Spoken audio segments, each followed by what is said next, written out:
제33회 A형 11번 문제 살펴보겠습니다.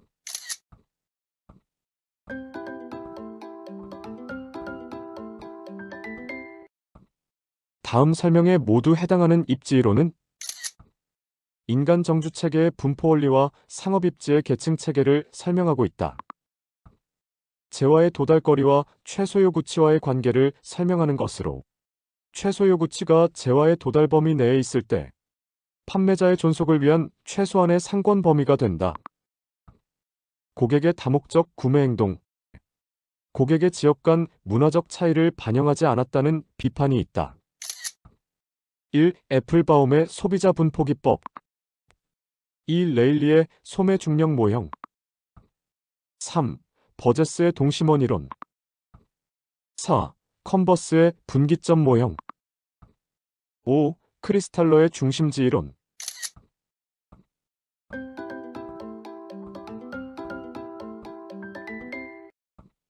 크리스탈러에 따르면 중심지가 성립 유지되기 위해서는 재화의 도달 범위 이내에 최소 요구치가 있어야 합니다.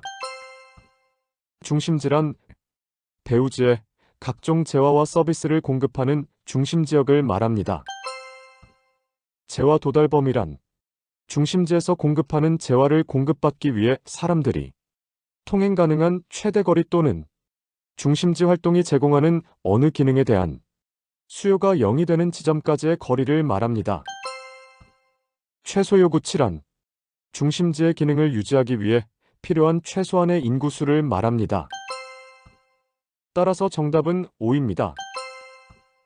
제34회 A형 14번 문제 살펴보겠습니다.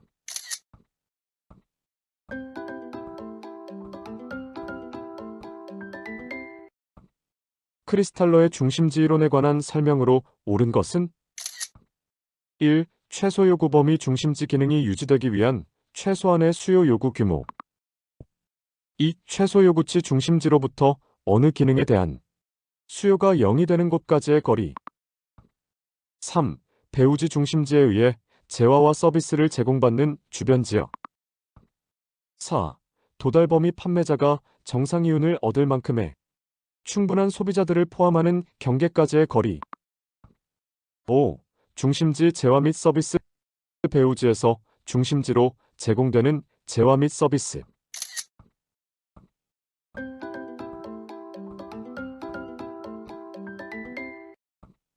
크리스탈러에 따르면 중심지가 성립 유지되기 위해서는 재화의 도달 범위 이내에 최소 요구치가 있어야 합니다. 중심지란 배우지에 각종 재화와 서비스를 공급하는 중심지역을 말합니다. 따라서 지문 3. 배우지 중심지에 의해 재화와 서비스를 제공받는 주변 지역은 옳은 표현이고, 지문 5. 중심지 재화 및 서비스 배우지에서 중심지로 제공되는 재화 및 서비스는 틀린 표현입니다. 즉, 중심지 재화 및 서비스란 중심지에서 배우지에 제공되는 재화 및 서비스를 의미합니다. 재화 도달 범위란 중심지에서 공급하는 재화를 공급받기 위해 사람들이 통행 가능한 최대 거리 또는 중심지 활동이 제공하는 어느 기능에 대한 수요가 0이 되는 지점까지의 거리를 말합니다. 따라서 지문 4. 도달 범위 판매자가 정상 이윤을 얻을 만큼의 충분한 소비자들을 포함하는 경계까지의 거리는 틀린 표현입니다. 최소 요구치란 중심지의 기능을 유지하기 위해 필요한 최소한의 인구수를 말합니다. 따라서 지문 2. 최소 요구치 중심지로부터 어느 기능에 대한 수요가 0이 되는 곳까지의 거리는 틀린 표현입니다. 최소 요구 범위란 판매자가 정상 이윤을 얻을 수 있는 소비자가 존재하는 경계까지의 거리를 말합니다. 따라서 지문 1. 최소 요구 범위 중심지 기능이 유지되기 위한 최소한의 수요 요구 규모는 틀린 표현입니다. 따라서 정답은 3입니다. 제35회 A형 15번 문제 살펴보겠습니다.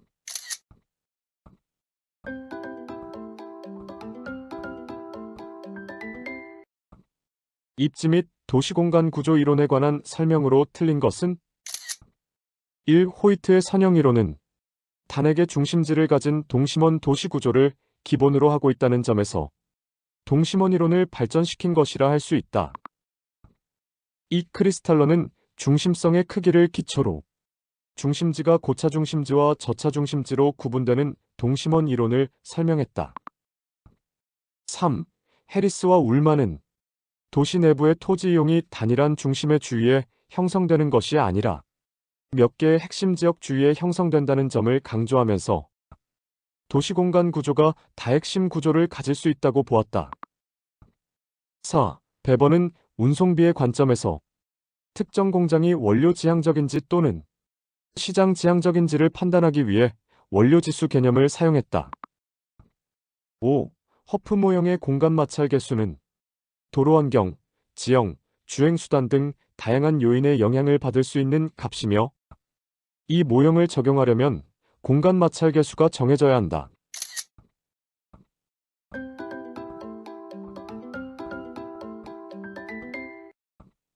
버제스에 따르면 도시는 지대지불 능력에 따라 중심 업무지구, 점유지대, 저소득층 주택지대, 중산층 주택지대, 통근자지대 순서로 동심원 형태로 발달됩니다. 따라서 지문 2 크리스탈러는 중심성의 크기를 기초로 중심지가 고차 중심지와 저차 중심지로 구분되는 동심원 이론을 설명했다는 표현은 틀린 표현입니다.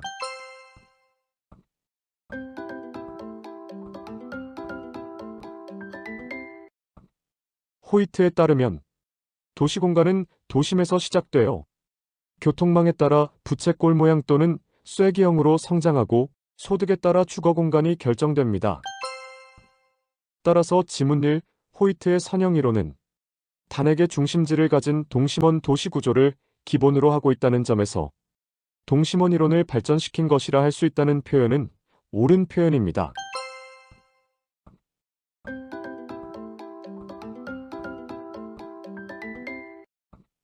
해리스와 울만에 따르면 도시는 하나의 중심지가 아니라 여러 개의 중심지로 구성됩니다. 따라서 지문 3 해리스와 울만은 도시 내부의 토지 이용이 단일한 중심의 주위에 형성되는 것이 아니라 몇 개의 핵심 지역 주위에 형성된다는 점을 강조하면서 도시공간 구조가 다핵심 구조를 가질 수 있다고 보았다는 표현은 옳은 표현입니다.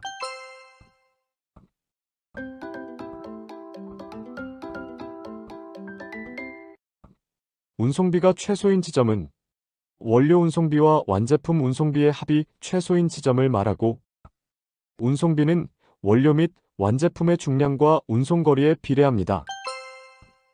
완제품보다 원료의 중량이 커서 제품 중량에 대한 국지원료량의 비율인 원료지수가 1보다 큰 경우 또는 제품 중량에 대한 국지원료량과 제품 중량의 합의 비율인 입지 중량이 2보다 큰 경우 원료 지향형 산업입니다. 원료보다 완제품의 중량이 커서 원료 지수가 1보다 작은 경우 또는 입지 중량이 2보다 작은 경우 시장 지향형 산업입니다. 따라서 지문 4 베번은 운송비의 관점에서 특정 공장이 원료 지향적인지 또는 시장 지향적인지를 판단하기 위해 원료 지수 개념을 사용했다는 표현은 옳은 표현입니다.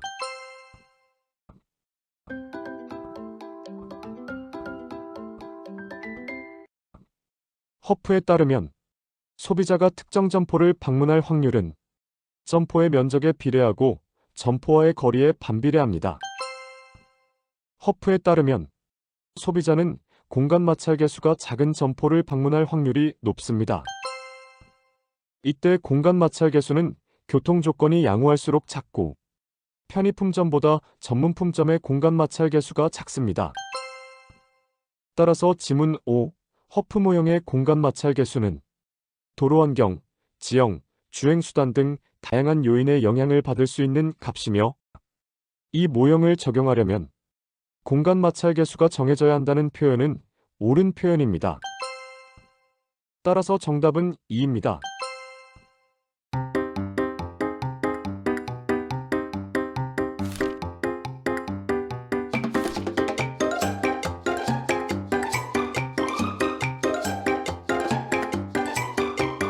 제29회 A형 15번 문제 살펴보겠습니다.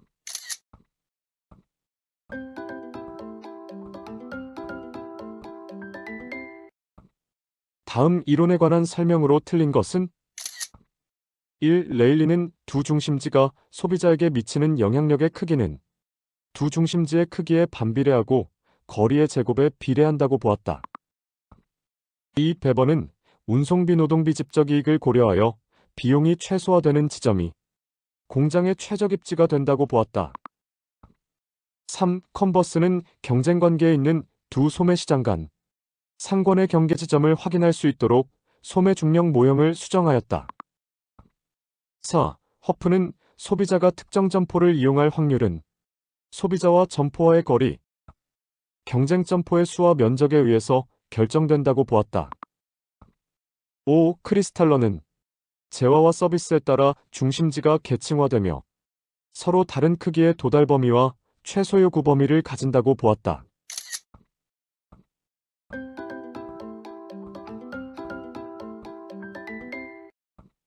베버에 따르면 최적의 공업 입지는 최소 운송비 지점, 최소 노동비 지점, 집적 이익 지점을 고려하여 전체 비용이 최소가 되는 지점입니다. 따라서 지문 2. 베버는 운송비 노동비 집적 이익을 고려하여 비용이 최소화되는 지점이 공장의 최적 입지가 된다고 보았다는 표현은 옳은 표현입니다.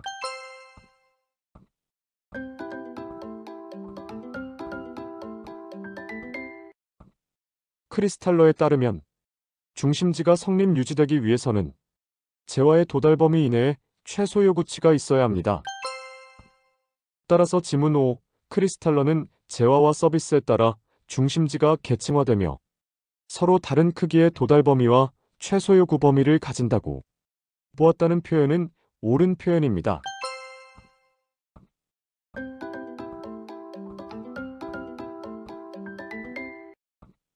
레일리에 따르면 각 중심지의 고객 유인력은 두 중심의 인구수에 비례하고 거리의 제곱에 반비례합니다.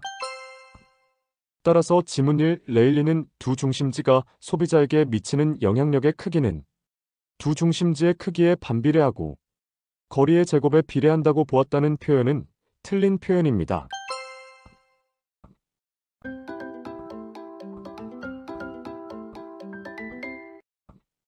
허프에 따르면 소비자가 특정 점포를 방문할 확률은 점포의 면적에 비례하고 점포와의 거리에 반비례합니다.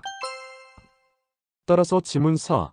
허프는 소비자가 특정 점포를 이용할 확률은 소비자와 점포와의 거리, 경쟁 점포의 수와 면적에 의해서 결정된다고 보았다는 표현은 옳은 표현입니다.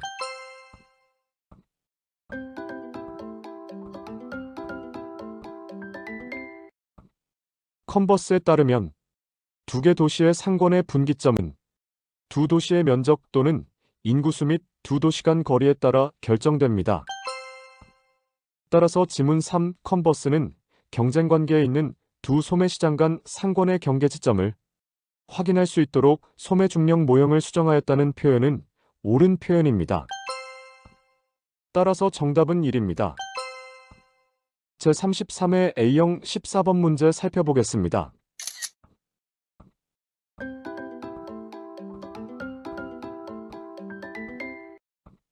A도시의 인구는 5만 명이고 B도시의 인구는 3만 2천 명일 때 C신도시는 A도시와 B도시 사이에 위치하고 A도시와 C신도시 간의 거리는 5km, B도시와 C신도시 간의 거리는 2km이며 C신도시 소비자의 잠재월 추정 소비액이 10억 원일 때 레일리의 소매 중력 모형에 따라 C신도시의 소비자가 A도시, B도시에서 소비하는 월 추정 소비액은 각각 얼마인가? 1. A도시 1억 원, B도시 9억 원. 2. A도시 1억 5천만 원, B도시 8억 5천만 원. 3. A도시 2억 원, B도시 8억 원. 4. A도시 2억 5천만 원, B도시 7억 5천만 원. 5. A도시 3억 원, B도시 7억 원.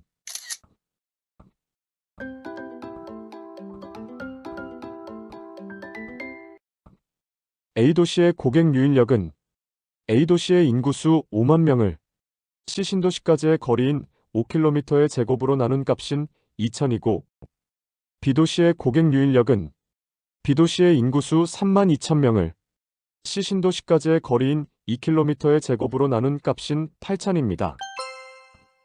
C도시의 소비자가 A도시를 방문할 확률은 A도시의 고객 유인력 2000을 A도시의 고객 유인력과 B도시의 고객 유인력의 합인 1만으로 나눈 값인 0.29.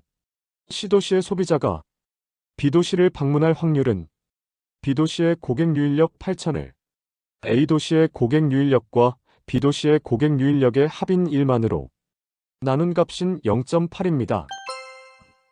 C도시의 소비자가 A도시에서 소비하는 월 추정 소비액은 C도시 소비자의 전체 추정 소비액 10억 원에 0.1을 곱한 값인 2억 원이고 C도시의 소비자가 B도시에서 소비하는 월 추정 소비액은 C도시 소비자의 전체 추정 소비액 10억 원에 0.8을 곱한 값인 8억 원입니다. 따라서 정답은 3입니다. 제33회 A형 10번 문제 살펴보겠습니다.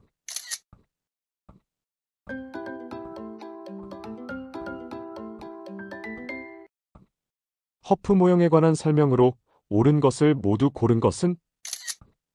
기억, 어떤 매장이 고객에게 주는 효용이 클수록 그 매장이 고객들에게 선택될 확률이 더 높아진다는 공리에 바탕을 두고 있다. 니은, 해당 매장을 방문하는 고객의 행동력은 공간 마찰 계수가 2일 때 방문하고자 하는 매장의 크기에 비례하고 매장까지의 거리에 반비례한다. 디귿, 공간 마찰 계수는 시장의 교통 조건과 매장 물건의 특성에 따라 달라지는 값이며 교통 조건이 나빠지면 더 커진다. 리을, 일반적으로 소비자는 가장 가까운 곳에서 상품을 선택하려는 경향이 있다. 미음, 고정된 상권을 놓고 경쟁함으로써 제로섬 게임이 된다는 한계가 있다.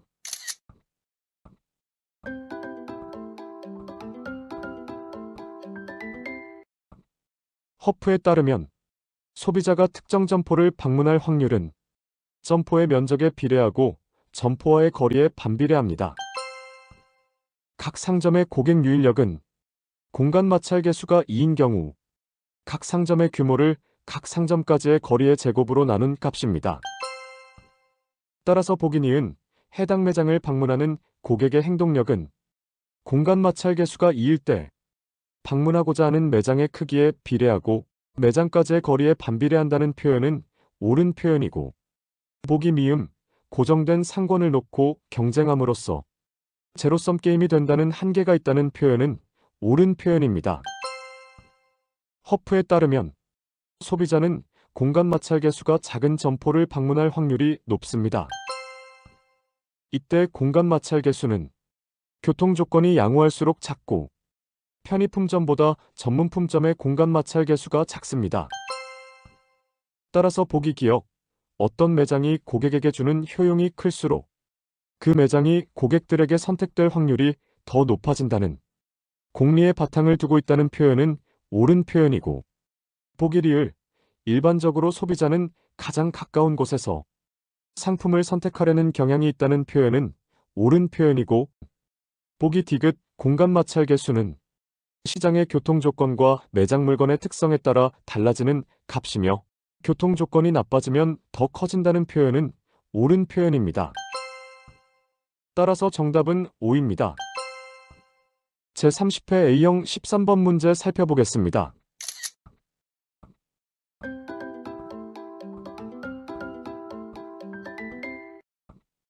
허프 모형에 관한 설명으로 틀린 것은?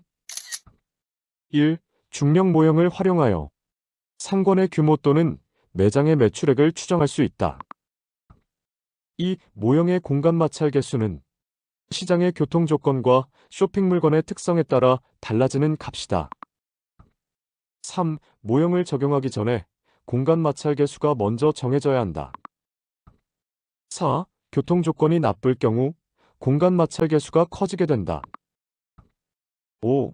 전문품점의 경우 일상용품점보다 공간 마찰 계수가 크다.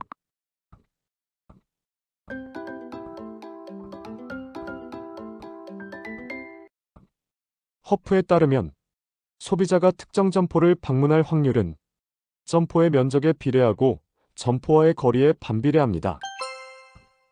각 상점의 고객 유인력은 공간 마찰 개수가 2인 경우 각 상점의 규모를 각 상점까지의 거리의 제곱으로 나눈 값입니다. 따라서 지문 1. 중력 모형을 활용하여 상권의 규모 또는 매장의 매출액을 추정할 수 있다는 표현. 지문 3. 모형을 적용하기 전에 공간 마찰 개수가 먼저 정해져야 한다는 표현은 옳은 표현입니다. 허프에 따르면 소비자는 공간 마찰 개수가 작은 점포를 방문할 확률이 높습니다. 이때 공간 마찰 개수는 교통 조건이 양호할수록 작고 편의품점보다 전문품점의 공간 마찰 개수가 작습니다. 따라서 지문 4. 교통 조건이 나쁠 경우 공간 마찰 개수가 커지게 된다는 표현. 지문 2. 모형의 공간 마찰 개수는 시장의 교통 조건과 쇼핑 물건의 특성에 따라 달라지는 값이라는 표현은 옳은 표현이고, 지문 5. 전문품점의 경우 일상용품점보다 공간 마찰 개수가 크다는 표현은 틀린 표현입니다. 따라서 정답은 5입니다. 제28회 A형 13번 문제 살펴보겠습니다.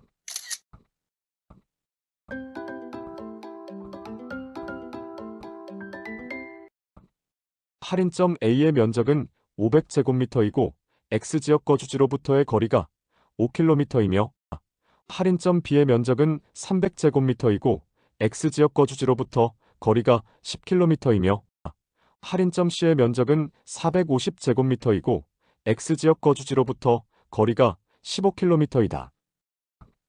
X지역의 현재 주민은 4,000명이고 1인당 월 할인점 소비액은 35만원, 공간 마찰 개수는 2이고 X지역의 주민은 모두 구매자이고 A 할인점, B 할인점, C 할인점에서만 구매한다고 가정할 때 허프 모형을 활용하여 X지역의 주민이 할인점 A를 방문할 확률과 할인점 A의 월 추정 매출액을 순서대로 나열한 것은 1. 80% 10억 9,200만원 2. 80% 11억 2천만원 3. 82% 14억 4,800만원 4.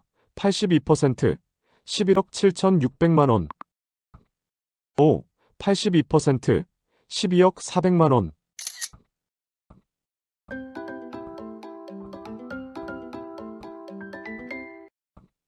할인점 A의 고객 유인력은 할인점 A의 면적인 500제곱미터를 할인점 A까지의 거리인 5km의 제곱으로 나눈 값인 20이고 할인점 B의 고객 유인력은 할인점 B의 면적인 300제곱미터를 할인점 B까지의 거리인 10km의 제곱으로 나눈 값인 3이고 할인점 C의 고객 유인력은 할인점 C의 면적인 450제곱미터를 할인점 C까지의 거리인 15km의 제곱으로 나눈 값인 2입니다. 할인점 A를 방문할 확률은 할인점 A의 고객 유인력 20을 할인점 A의 고객 유인력, 할인점 B의 고객 유인력, 할인점 C의 고객 유인력의 합인 25로 나눈 값인 0.8입니다. 할인점 A의 추정 매출액은 할인점 A를 방문할 확률인 0.8에 X지역의 현재 주민 수 4,000명 및 1인당 월 할인점 매출액 35만원을 곱한 금액인 11억 2천만원입니다. 따라서 정답은 2입니다. 제34회 A형 12번 문제 살펴보겠습니다.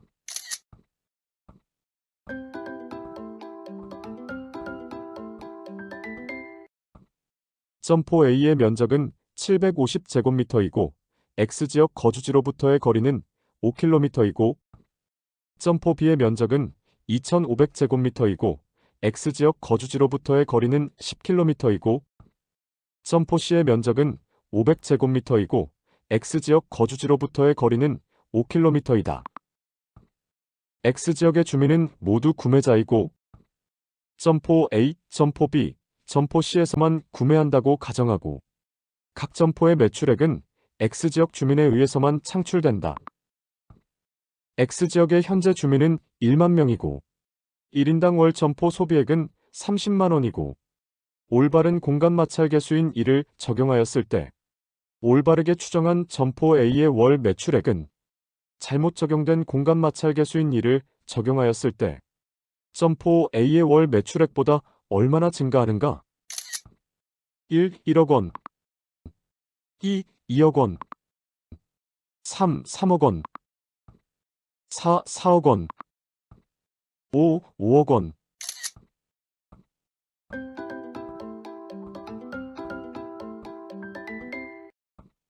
공간 마찰 계수가 1인 경우 점포 A의 고객 유인력은 점포 A의 면적인 750제곱미터를 점포 A까지의 거리인 5km로 나눈 값인 150이고 점포 B의 고객 유인력은 점포 B의 면적인 2500제곱미터를 점포 B까지의 거리인 10km로 나눈 값인 250이고 점포 C의 고객 유인력은 점포 C의 면적인 500제곱미터를 점포 C까지의 거리인 5km로 나눈 값인 100입니다. 점포 A를 방문할 확률은 점포 A의 고객 유인력 150을 점포 A의 고객 유인력, 점포 B의 고객 유인력, 점포 C의 고객 유인력의 합인 500으로 나눈 값인 0.3입니다. 점포 A의 추정 매출액은 점포 A를 방문할 확률인 0.3에 X지역의 현재 주민 1만 명 및 1인당 월점포 소비액 30만 원을 곱한 금액인 9억 원입니다.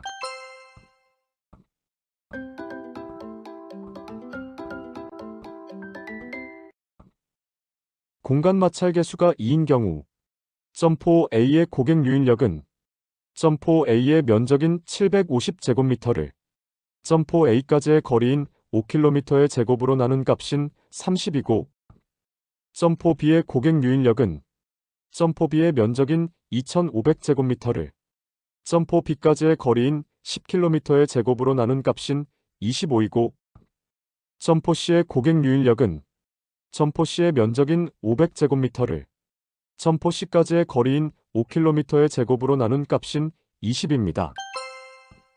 점포 A를 방문할 확률은 점포 A의 고객 유인력 30을 점포 A의 고객 유인력, 점포 B의 고객 유인력, 점포 C의 고객 유인력의 합인 75로 나눈 값인 0.4입니다. 점포 A의 추정 매출액은 점포 A를 방문할 확률인 0.4에 X지역의 현재 주민수 1만 명 및 1인당 월 할인점 매출액 30만 원을 곱한 금액인 12억 원입니다. 잘못 추정한 점포 A의 월 매출액이 9억 원이고 올바르게 추정한 점포 A의 월 매출액이 12억 원이므로 잘못 적용된 공간 마찰 계수 대비 3억 원이 증가합니다. 따라서 정답은 3입니다. 제32회 A형 12번 문제 살펴보겠습니다.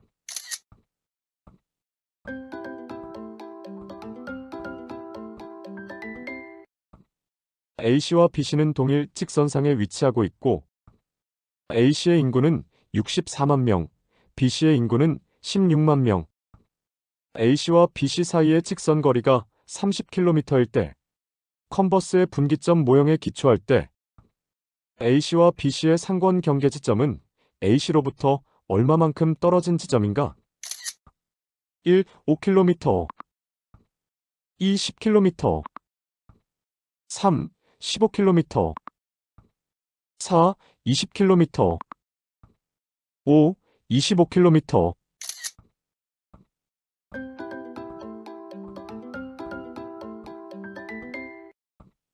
분기점 모형에 따르면 A씨 기준 분기점은 A씨와 B씨 사이의 직선 거리인 30km를 2분의 3으로 나눈 값인 20km입니다. 따라서 정답은 4입니다. 제35회 A형 14번 문제 살펴보겠습니다.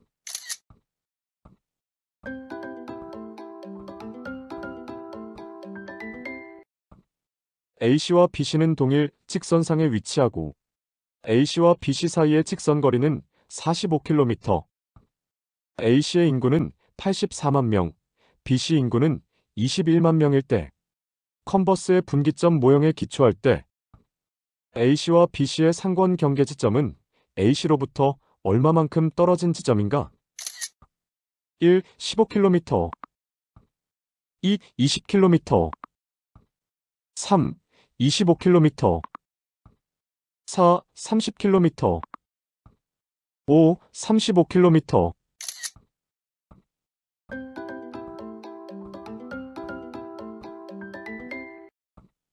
분기점 모형에 따르면 A씨 기준 분기점은 A씨와 B씨 사이의 직선 거리인 45km를 2분의 3으로 나눈 값인 30km입니다. 따라서 정답은 4입니다.